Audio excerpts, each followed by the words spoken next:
Hello' বন্ধুসকল, কি খবৰ? আপোনালোকৰ আশা কৰোঁ সকলোৱে ভালে আছে। আজি অন্য এটা ভিডিঅ'লৈ আপোনালোকৰ মাজত পুনৰবাৰ আহিছোঁ আৰু পুনৰবাৰ আপোনালোকক স্বাগতম জনাইছোঁ মোৰ প্ৰিয় ৰূপ চেনেলত। আপুনি যদি মোৰ চেনেলত নতুনকৈ আহিছে তেনেহ'লে মোৰ চেনেলটো ছাবস্ক্ৰাইব কৰি ল'ব, লগতে বেল আইকনটো প্ৰেছ কৰি দিব। আজি বেলেগ এজন হাতৰ কাম জনা মানুহৰ এঘৰত যাব বিচাৰিছোঁ। এজন শিল্পী হয়, মহান শিল্পী বুলি ক'লেও ভুল নহ'ব। তেখেত এতিয়া অৱস্থাটো অলপমান বেয়া, তথাপিতো মই এটা নতুন এটা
তিলক দা নমস্কাৰ।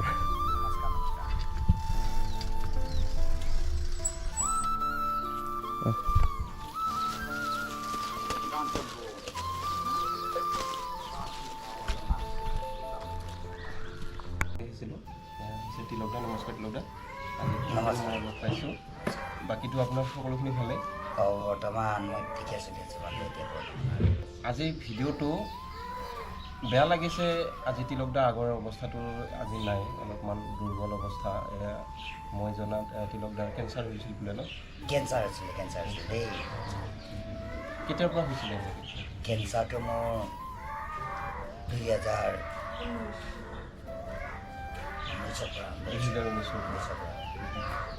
তাৰপিছত এই অনুপাতত মই ধৰা পৰা নাছিল ফাৰ্ষ্ট টাইম। জেনেৰেল হিচাপত মই চিকিৎসাটো কৰি আছিলোঁ। পিছত মানে কিছুমান গাঁৱলীয়া ট্ৰিটমেণ্ট ভাল হ'ল। তাৰপিছত মই মানে ফাৰ্মাচীত গৈ পেলাই তাতো ভাল হ'ল। এনেকৈ মই 2 বছৰমান তাৰপিছত টাইমটো পাৰ হৈ গ'ল। আমাৰ বৌ মিছেছ ঘৰে ক'লে কি বোলে এনেকুৱা থাকিলে নহ'ব, যোৰাবাটত যাওঁ কেঞ্চাৰ হস্পিটেল। এনেকুৱা কৰি তাৰমানে 2019 তাতে তাৰমানে এণ্ডস্কপি কৰিলে। এণ্ডস্কপি কৰাৰ পিছত মোৰ ৰিপৰ্টত কেঞ্চাৰ বুলি ওলাইছে। এনেকুৱা কৰি মানে তেতিয়াতো মোৰ জীৱনত তাৰমানে অন্ধকাৰৰ সৃষ্টি হ'ল। তাৰমানে মোৰ মাইণ্ডটো এনেকুৱাই অকস্মাত যেতিয়া মোক কেঞ্চাৰ বুলি ক'লে, তাৰপিছত যিমানে যি নহওক কেঞ্চাৰ বুলি ক'লে তাৰমানে এটা ভয়াৱহ এটাৰ ওপৰত চিন্তা চৰ্চা একদম আহি যায়। দিনক ৰাতি যেন লগা হৈ যায়। ধৰ জেনেৰেল হিচাপত ক'বলৈ গ'লে, কিন্তু আজিৰ যুগত এইটো চিন্তা কৰি লাভ নাই। মোৰ মতে বৈজ্ঞানিক যুগ আৰু দৃষ্টিভংগীত এইটো তাৰমানে কেঞ্চাৰক তাৰমানে প্ৰতিৰোধ কৰিব পৰা ক্ষমতাও আছে, জয় কৰিব পৰা ক্ষমতাও আছে। এনেকুৱা কৰি মই তাৰপিছত মোৰ ঘৰৰ সকলো ফেমিলিৰ লগত আলাপ আলোচনা কৰি মই চেন্নাইলৈ গ'লোঁ। চেন্নাইত গৈ মই কিমান চনত আছিলে ৰবা, 19 চনতে আছিলে দেই। গৈ চেন্নাই গ'লোঁ। 27 চেন্নাইত গ'লোঁ। তাতে অল চেকআপ কৰিলোঁ। তাতে থাকি যেতিয়া তাৰপৰা ৰেফাৰ কৰিলে যে আমাৰ এইটো ট্ৰিটমেণ্ট গুৱাহাটী হ'ব। তাৰপৰা ৰেফাৰ কৰি দিলে। ৰেফাৰ কৰি দি তাৰপিছত মই বিহুৱাতে তাৰমানে আকৌ এডমিশ্যন লৈ কেঞ্চাৰটো ট্ৰিটমেণ্ট কৰিলোঁ আৰু তাৰপিছত এনেকুৱা কৰি অপাৰেশ্যন কৰি মোৰ ভকেল মেচিনটো কাঢ়িলে ভকেল অৰিজিনেল মাতটো নাই আৰু মোৰ ভকেল মেচিনটো লগাই দিয়া মেচিন এতিয়া কথা ক'ব পৰা হৈছে এতিয়া মানে ইয়াত চলিছে ন ইয়াত চলে ফুটা চুটা আছে নেকি ইয়াত ফুটা এটা আছে খাদ্য খাওঁতে ওলাই নেকি খাদ্য খাওঁতে নোলায় মানে এইটো অলপ মানে হেৰি কৰিব লাগে ৰেষ্ট লৈ খাবলগীয়া হয় আৰু মানে সময়ে সময়ে এতিয়া ধৰ পৰিষ্কাৰ কৰি থাকিব লাগে চাফ কৰিব লাগে ৱাছ কৰিবলগীয়া হয় মেচিনটো আৰু খুলি আনি পেলাই নাই খুলিব নালাগে।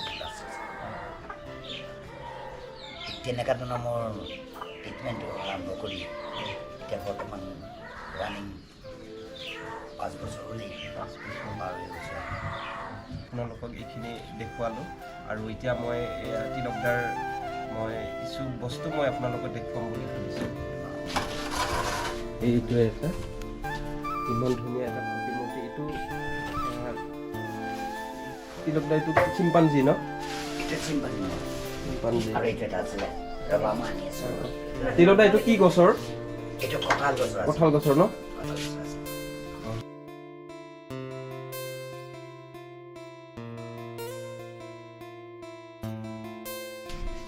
এইটো এটা আকৌ আছে ৰবা চিম্পাঞ্জী একেবাৰে ৰিয়েল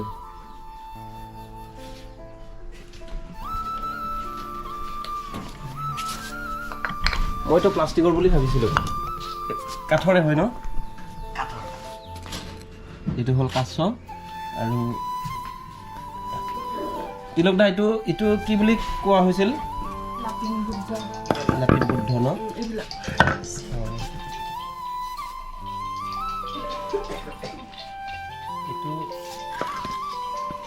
এইটো কি আছিল তিলকদা এইটো মানে ডাইনাছৰ ডাইনাছৰ এইটো হ'ল যে গড় অসমৰ গৌৰৱ এশিঙীয়া গড় আমাৰ তিলকদাই ধুনীয়াকৈ কাঠেৰে সজাইছিল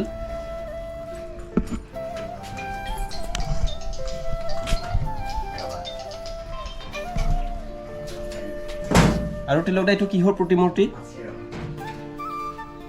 এইটো এনে মানে জেনেৰেল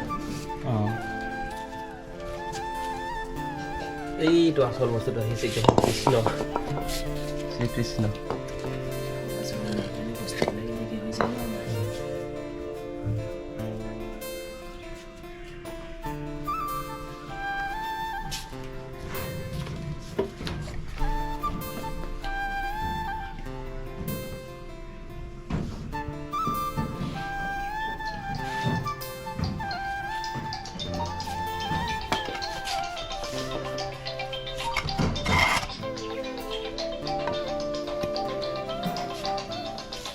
এইটো হৈছে যীশু খ্ৰীষ্ট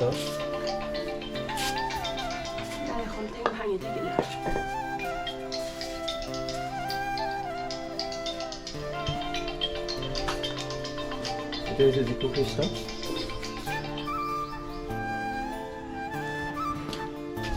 এইটো কিমান চনত আছিলে লিখি থৈ দি আছিলে লিখি থৈ দিয়া আছে ন কিমান আছিলে 2006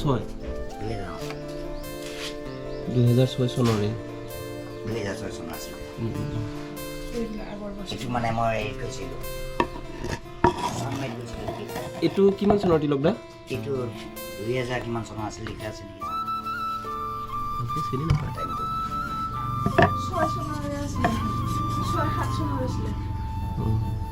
এয়া তিলকদা চাওকচোন ইমান হেণ্ডচাম এজন পুৰা সুস্থ ব্যক্তি আছিল তেতিয়া আৰু এইটো বৰ্তমান ভৰিখন ভাঙিছে বাইদেউ আৰু এজন বাইদেউ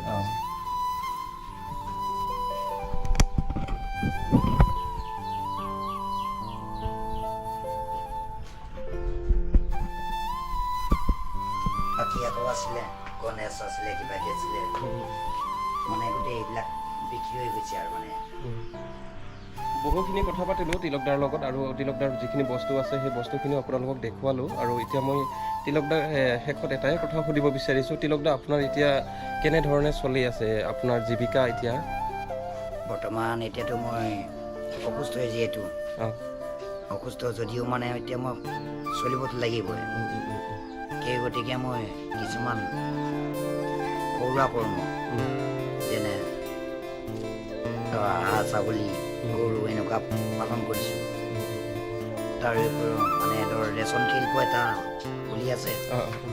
ৰেচন শিল্পৰো মানে কিছুমান কৰ্ম কৰিছোঁ মই। এতিয়া হাঁহ আছে, হাঁহ কেইজনীমান আছে? হাঁহ আছিলে বহুত, এতিয়া মই গঁৰাল এটা বনাইছোঁ। শুনকচোন, তিলকদাৰ যিখিনি হাঁহ আছে সেই হাঁহকেইটা দেখুৱাই দিওঁ আপোনালোকক। এয়া হৈছে তিলকদাৰ বৰ্তমান চলি থকা, এয়াই এতিয়া চলি আছে তিলকদাই হাঁহৰ গঁৰালটো।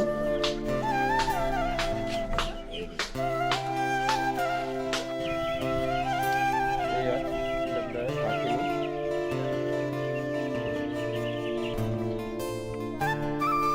এইটো চীনা হাঁহ ন?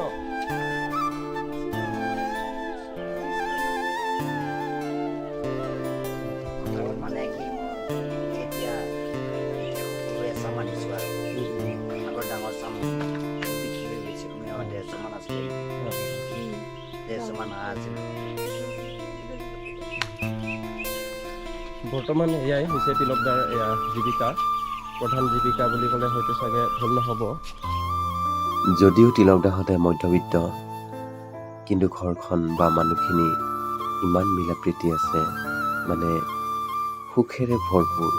সুখৰ সংসাৰ বুলি ক'লে হয়তো ভুল নহ'ব। ভাল লাগিল কথা পাতি, আৰু মানে বেলেগ এটা কথা এটা বুজি পালোঁ আৰু এনেকৈ সুখেৰে আগবাঢ়ি যাওক তেওঁলোকৰ সংসাৰ, আৰু মৰমেৰে উপচি পৰক।